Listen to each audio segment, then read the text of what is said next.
Aujourd'hui, je vais vous parler de l'histoire appelée Terrible Découverte, ou Monstres et compagnie, ou Poursuite dans les rêves, ou Les enfants des ruines, ou Les cavernes du mystère, ou Le secret du gardien, ou La fureur finale. Bon, autant vous dire qu'il y a beaucoup de titres à cette BD. Et c'est normal, c'est une bande dessinée où toutes les 3 pages, il y a un titre différent à l'histoire. C'est une histoire qui se passe quelques jours après l'épisode 4. On y retrouve R2-D2, C3PO, Luke et Leia. Ils partent en mission pour rencontrer des rebelles sur la planète Akuria, mais ça dégénère très vite, vu qu'on est peu de temps après l'épisode 4, R2-D2 n'avait pas été encore correctement rétabli. Dans l'épisode 4, il se fait tirer dessus par Dark Vador,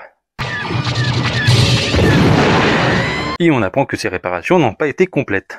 Il fit sortir le vaisseau des rebelles beaucoup trop tôt de l'hyperespace, en plein milieu d'une flotte impériale, sinon c'est pas drôle. Ils durent se poser sur la planète la plus proche, une planète sans nom qui est considérée comme déserte. Leur vaisseau fut endommagé, ils ne pouvaient pas décoller, et ils tombèrent bien vite sur la faune locale. Des bestioles à la peau rose, R2-D2 réussit à sauver tout le monde, et les rebelles finirent quand même par tomber sur un temple. Une construction au milieu de rien. Ils arrivèrent à trouver une entrée à ce temple, et à l'intérieur ils trouvèrent 4 personnes. 4 personnes, mais avec une apparence particulière.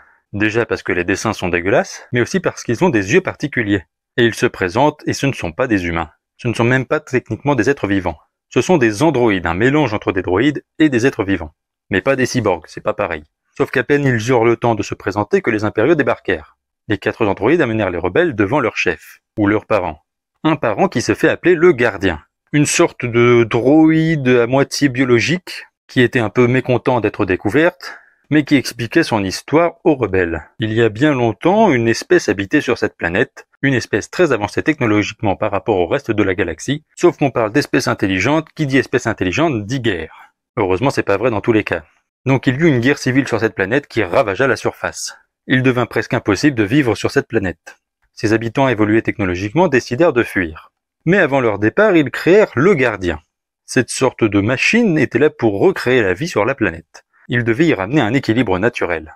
Et la machine se prit d'un certain amour pour cette planète, et il exprima une forme de solitude.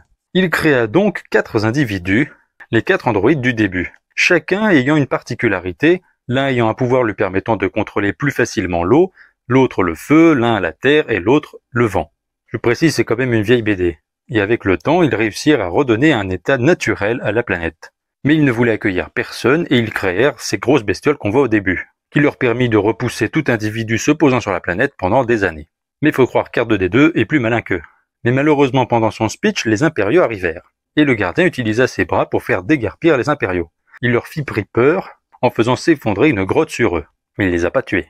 Et dans le même temps, le gardien avait fait en sorte de réparer le vaisseau des rebelles, qui purent repartir laissant le gardien seul et tranquille en paix. C'est une histoire qui avait vraiment un super potentiel pour être développée plus tard, mais qui ne l'a jamais été. Qui était cette espèce très avancée technologiquement? Comment ils ont fait pour créer un droïde aussi puissant? Comment ce droïde a pu créer des androïdes pour l'aider? Même si certains fans ont tenté d'y répondre. Voilà, si cette vidéo vous a plu, n'hésitez pas à vous abonner à ma chaîne YouTube Curlon et que la force soit avec vous.